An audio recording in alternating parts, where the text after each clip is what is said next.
자, 지금 보세요. 주머니에 손 넣고 허리 일본의 숙이고. 가나이 마사키 외무성 국장이 뭔가 죄송하게 고개를 숙이고 뭔가 훈계하는 장면으로 왜 보이잖아요. 그랬어? 막 약간 이런 느낌인데. 네. 네. 그리고 옷을 한번 보시면 류 국장이 입고 있는 옷은 시진핑 주석이 입었던 옷과 인민복 비슷합니다. 네. 자, 중국의 부흥과 또 이 부활을 상징하는 중산복이에요. 시진핑 주석도 멸병식 같이 공식적인 행사에서 입고 있는 옷입니다. 똑같네.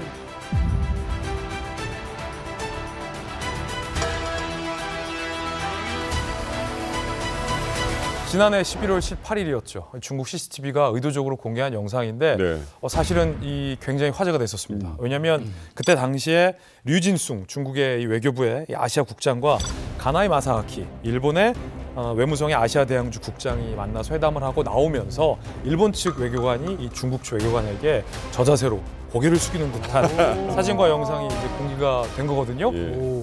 저 장면은 중국의 이 류진숭 국장이 회담이 끝나고 회담 분위기는 안 좋았어요. 안 좋았던 거 맞아요. 뭐라고 얘기를 하는데 이 중국 국장의 얘기가 끝나고 옆에 이 통역관이 일본어로 통역을 해줍니다.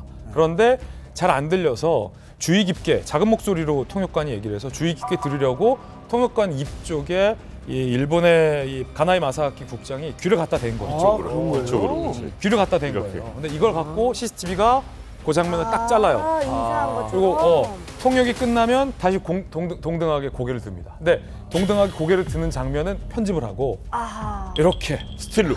네, 이야. 뭔가를 사과하고 고개를 숙이는 듯한. 근데 마침 그 짜증나. 타이밍에 또 이 중국의 류진숭 외교국장은 주머니에 손을 딱 넣고 이러고 쳐다보고 있는 거죠.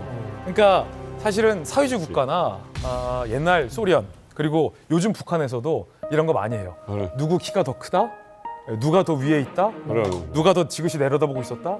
누가 더 고개를 숙였다? 이런 이 어떤 선전선동의 어떤 그런 프레임들을 네. 미디어를 통해서 확산하는데 이걸 중국의 CCTV가 이 영상을 확산했다는 거죠. 이런 거 그래서 맞아. 사실은 이런 걸 우리가 전문 용어로 악마의 편집이라고. 야 이거 아니었으면 모를 뻔했네. 중일 간의 기싸움은 이게 끝이 아닙니다. 그 며칠 후죠. 11월 22일 날 남아프리카 공화국에서 G20 정상회담이 열리지 않았습니까? 거기서 또 한 번 민망한 장면이 포착됐습니다.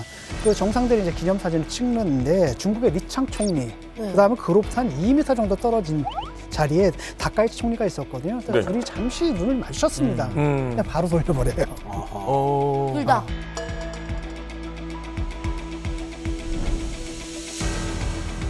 그래서 그 이후로도 이제 그 두 나라 간의 정상급 회담은 이제 취소가 됐고요. 결렬이 돼버렸고, 다카이치 총리는 이제 여기에 대해서 뭐라고 그랬냐면 중국과의 대화가 열려 있다. 하지만 그러면서도 하지만 주장해야 할 것은 주장해야겠다라고 하면서 발언을 취소할 의향이 없다는 걸 아직도 분명히 다시 한번 밝혔습니다. 막상 야. 이게 세게 나갑니다. 사실 이게 외교에서는 그 의도되지 않은 언행이라는 거 없습니다. 다 의도가 그 안에 담겨져 있고 또 그 의미가 또 있습니다. 그래요. 1954년도에 사실 이런 일이 있었거든요. 중국은 당시 미국과 어떻게 해서든지 접촉을 해가지고선 미국과의 관계 개선을 위해서 노력을 했는데 네. 그 당시에 스위스 제네바에서 회의가 열렸습니다. 주은래 총리가 그 자리에 참석을 했어요. 그리고 덜레스라는 미국 국무장관에게 다가가는데 이 덜레스 장관이 커피잔을 들어서 커피를 마시는 척을 합니다. 근데 저기 옆에서 주은래가 오니까요. 피지도 않던 시가를 딱 하고 불을 붙입니다. 아, 저 사람은 시가 안 피는 사람인데 담배 안 태우는 사람인데 담배를 태우네. 두 손에 뭐 다 잡고 있으니까 악수하기 싫은 거구나. 그래서 그때 미국은 우리랑 지금 무슨 대화나 협상할 의도가 없구나라고 판단하고 그 54년도 한 해 동안은 거의 양국 간의 교류가 없었던 그런 경험이 있습니다. 그러니까 지금 우리도 이런 사례를 보게 되면은 사진 한 장, 만약에 이렇게 공개적인 행사였으면은 양측 간의 합의에 의해서 발표를 하는 게 정상입니다. 근데 이제 아무래도 지금 분위기상으로서 중국이 아무래도 선제 공격을 한 거죠. 쉽게 우리가 얘기하는 식으로 하면은 디스를 한 겁니다. 그래서 이거 굉장히 좀 의도적이고 어떤 면에서 보면 악의적인 행동이다라고 볼 수 있는 것이죠. 시진핑의 입장에서는 다카이치 총리가 아마 그 강경 보수적인 인물로 평가가 될 겁니다. 그리고 또 다카이치 총리가 전 아베 총리보다 더 강하다는 그런 그 평가도 있거든요. 그래요? 그래서 이 전에는 그 다카이치 총리를 가리켜서 여자 아베라고 그렇게 부르기도 했습니다. 그러면서요. 그런데 이제 가만 보니까 사연임을 앞둔 시진핑의 입장에서는 아주 강한 족수를 만난 거라고 우리가 볼 수 있지 않습니까? 네. 게다가 또 2027년 전에는 대만 문제를 어떻게 하나 해결해야 된다는 그런 압박감이 있기 때문에 시진핑으로서는 이런 일본 쪽에서 보다 강경한 지도자가 나타났다 하게 되면 네. 굉장히 머리 아픈 일이라고 생각합니다. 저는 오늘 이만갑의 이 주제 나오면서 가장 궁금한 거 이겁니다. 오늘 시청자 여러분들께서도 뭐 지금부터 얘기를 한번 들어봐야 돼요. 왜 지금입니다.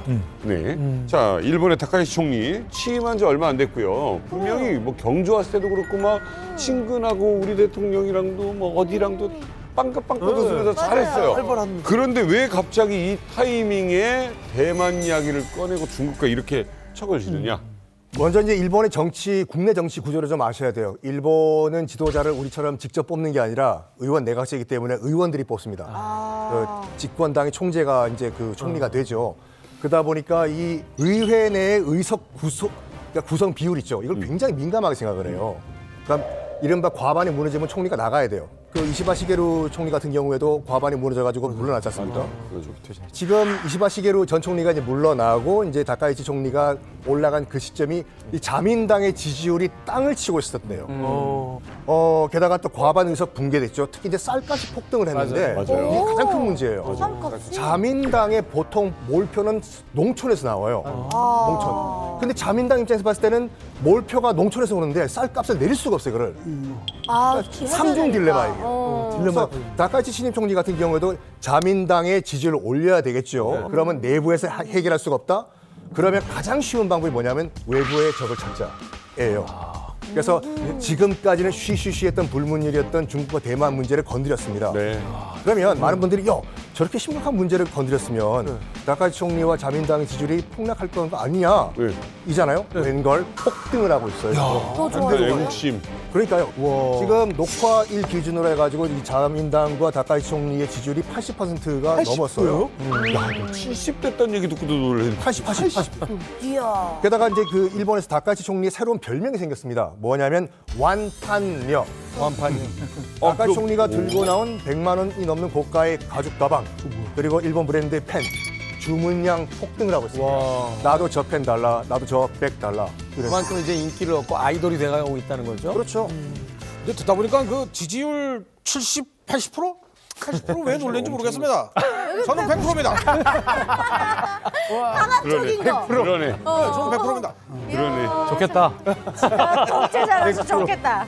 근데 다카이치가 갖는 그 매력도 있어요. 왜냐하면은 이 여성이 정치적인 백그라운드가 없어요. 보통은 일본은 세습에 의해서 정치적인 활동을 하는데 그렇지 않았다라는 것도 있고, 두 번째로는 행정 강요를 하면서 여러 일을 했습니다. 특히 경제와 관련된 일을 했는데 중국이 무엇을 우리한테 압박을 해올 때 굉장히 아플까, 또 우리가 어떻게 방어를 해야 될까, 경제적인 측면에서 고려하는 게 남다르다라는 겁니다. 그리고 자기가 정치적인 기반이 없음에도 불구하고 굉장히 사람들을 잘 사용하고 있다는 것도 하나의 매력이기도 하고, 그리고 또 한 가지를 우리가 들면은 이 녀석이 가지고 있는 취미 생활이 일반 대중으로부터 굉장히 매력적이라는 거예요.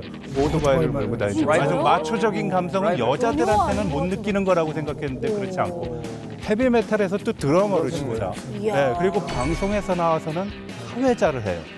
아주 다재다능한 그런 모습을 보는데 자기만의 스타일이 있구나. 스타성이 그러니까 그렇죠. 스타성에 사람들이 매료되는 거예요. 그러네요. 아이돌이 된 거죠. 또